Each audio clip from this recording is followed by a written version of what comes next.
दोस्तों, स्वागत है आपका अपने YouTube चैनल भक्ति परंपरा में। आज आप सुनेंगे पुरुषोत्तम मास के तीसरे अध्याय की कथा। ये कथा इस प्रकार है। हे नारद जी, जो कुछ भगवान कृष्ण ने राजा युधिष्ठिर से कहा वही मैं तुमसे कहता हूँ। एक समय धर्मराज युधिष्ठिर जुए में दुर्योधन से सब कुछ हार गए तो द्रौपदी को बालों से पकड़कर दुष्ट दुशासन ने खींचा और वस्त्र भी पकड़कर खींचे तो कृष्ण भगवान ने रक्षा की। उसके पश्चात युधिष्ठिरादि राज्य को छोड़कर काम्यक वन को चले गए। वहां पर वन में युधिष्ठिर द्रौपदी आदि बाल बिखेरे वन में रहने वाले हाथियों की तरह वन के फलों को खाकर अति दुख को प्राप्त हुए। एक समय देवकी के पुत्र श्री कृष्ण भगवान उनको दुखी जानकर काम्यक वन को गए।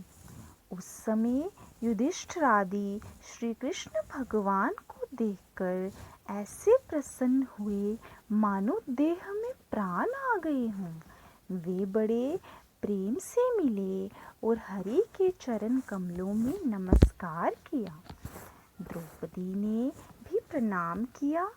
राजा युधिष्ठिर को दुखी देखकर और ऐसे ही द्रौपदी को दुखी देखकर श्री कृष्ण भगवान भी अत्यंत दुखी हुए। जब विश्वात्मा भक्तवत्सल भगवान ने दुर्योधन को भस्म करने के लिए क्रोध किया तो मानो करोड़ों काल कराल के समान मुख से प्रलय काल की अग्नि उठी हो और दांतों को पीसते हुए मानो त्रिलोक को भस्म कर देंगे।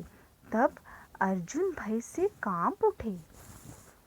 युधिष्ठिर और द्रौपदी तथा दूसरे उपस्थित जन हाथ जोड़कर भगवान को प्रसन्न करने के लिए स्तुति करने लगे। तब श्री कृष्ण भगवान अर्जुन के इस प्रकार स्तुति वचन सुनकर शीतल हो गए। फिर प्रेम से व्याकुल होकर युधिष्ठिर आदि श्री भगवान को बारंबार नमस्कार करने लगे। श्री नारायण कहने लगे कि हे नारद जी, इस प्रकार प्रेम से मगन हो सिर झुकाकर हाथ जोड़कर बारंबार भगवान श्री कृष्ण को नमस्कार कर अर्जुन ने भगवान श्री कृष्ण से जो प्रश्न किया वह मैं तुमसे कहता हूँ। हरि भगवान ये सब सुनकर पांडवों के हितकारक वचन कहने लगे। श्री कृष्ण कहने लगे, हे अर्जुन, मेरे वचनों को सुनो और आपने जो अपूर्व प्रश्न किया है इस समय मैं उसका उत्तर देने में समर्थ नहीं हूँ। ये गुप्त प्रश्न ऋषियों को भी कठिन है तो भी हे अर्जुन, मैं तुम्हारी मित्रता और भक्ति से प्रसन्न होकर अत्यंत कठिन उत्तर को क्रम से कहता हूँ, सुनो। हे अर्जुन, एक समय में संयोगवश अधिक मास आया। उसको सब असहाय, निंदक, अपूज्य, मल मास और नवी की संक्रांति से वर्जित ऐसा कहते हैं। गंदा मल मास होने से स्पर्श करने योग्य नहीं है, सब कर्मों में निंदित है।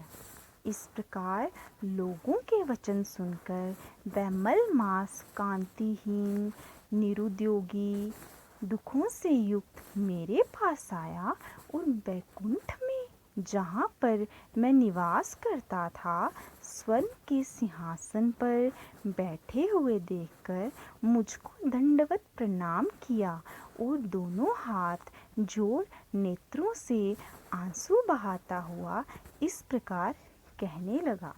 तो दोस्तों, ये कथा यहीं समाप्त होती है और अगली कथा को सुनने के लिए आप इस चैनल को लाइक करें, शेयर करें और सब्सक्राइब करें।